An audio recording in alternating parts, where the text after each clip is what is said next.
Hey guys, good morning. Welcome back to our channel, the Eaton Squad. So on today's video is bad news. Details coming right up.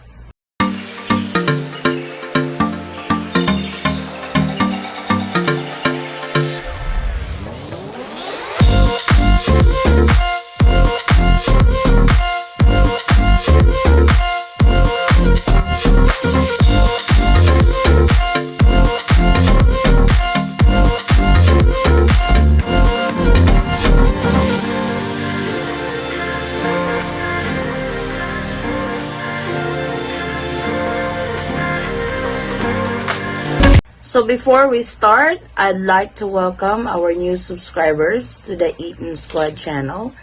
Thank you so much for subscribing. And to our subscribers, I want to thank you guys for the continued support to our channel, the Eaton Squad. So on today's update is the latest quarantine protocol to the Philippines. Yes, they have new quarantine protocols again. In the previous quarantine protocol, you have to stay at least 6 nights or 7 days while you are waiting for your schedule to be swabbed on the 6th day after you arrived in the Philippines.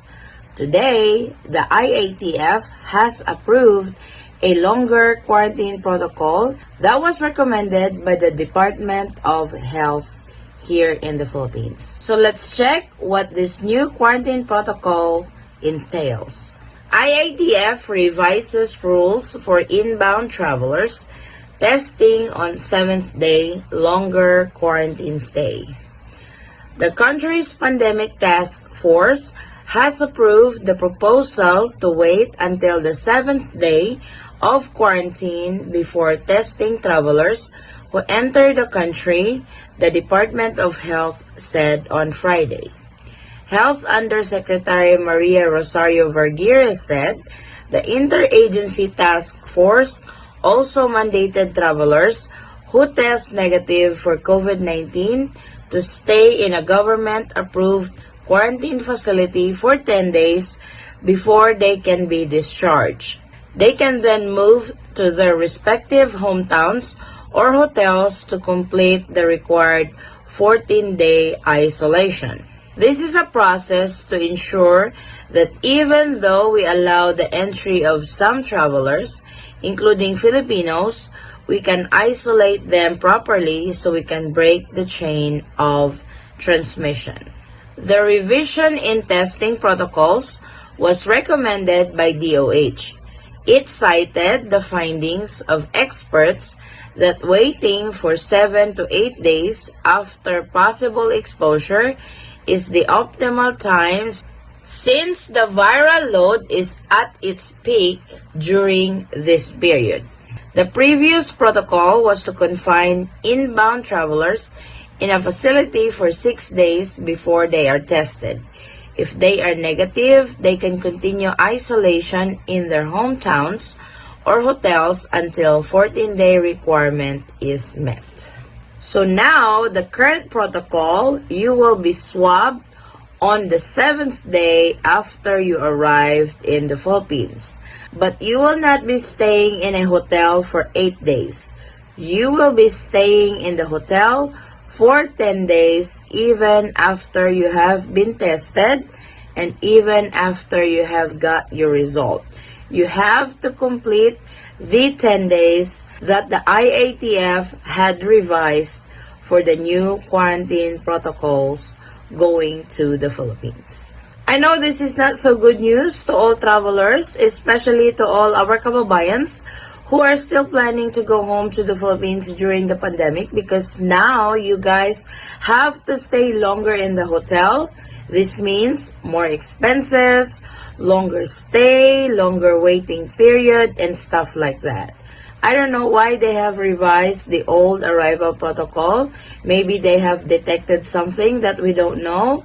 But now, you won't be swabbed on the 6th day, but you will be swabbed on the 7th or 8th day after you arrived in the Philippines. This is now the current quarantine protocol when you travel to the Philippines during the time of the pandemic. So they have not really put any date or anything else on this. So I would assume this is effective immediately. So if you guys have travel plans to the Philippines, or if you guys have already booked that flight to the Philippines, this is now the current quarantine protocols in Manila and in Clark. Cebu has a different arrival and quarantine protocols, even though the Iatf has told Cebu to follow the current quarantine protocols, which is now 10 days quarantine in a hotel or government facility. They have not really discussed any specifics because they have mentioned that you have to stay in a government facility while you are waiting to be swabbed. So they have not really mentioned which government facility that you will be staying in, or do you have to stay in a hotel, or if the government has rented a hotel to be used as a government facility for quarantine and stuff like that. So there's really no specifics, but usually if you are a non-OFW, you will be shouldering all the expenses when you go home to the Philippines during the time of the pandemic. These are swab testing fee, hotel accommodation, food, transportation, and all that stuff. If you are a non-OFW, all expenses are paid by you. So heads up to all our kababayans who are still planning to go home to the Philippines, especially to those who have booked their flight already to the Philippines. Looks like you guys will be staying longer in a hotel for quarantine this time. I wish I have better news with you guys with regards to the arrival and quarantine protocols here in the Philippines, but it has gotten worse for the past few weeks that we thought everything is doing good and all that stuff because they have already started the vaccination for COVID-19, but unfortunately cases over here is going up. There is a current surge, especially in the Metro Manila area. This is probably why they are doing this. So hopefully this will change in the next few days or in the next few weeks, and I will definitely keep you guys posted if there's any changes on this new quarantine protocol that was recommended by the DOH and approved by the IATF that is now currently implemented to all travelers arriving in the Philippines. This is for Ninoy Aquino International Airport incoming passengers and Clark International Airport. Like I mentioned earlier, Cebu has a different quarantine protocol. They don't do the 7 days, they don't do the 8 days, or they don't do the 10 days. They only do 2 days hotel quarantine. This is while you're waiting for your swab test result, and when your swab test result is out, especially if it's negative, then you will be sent home to your final destination.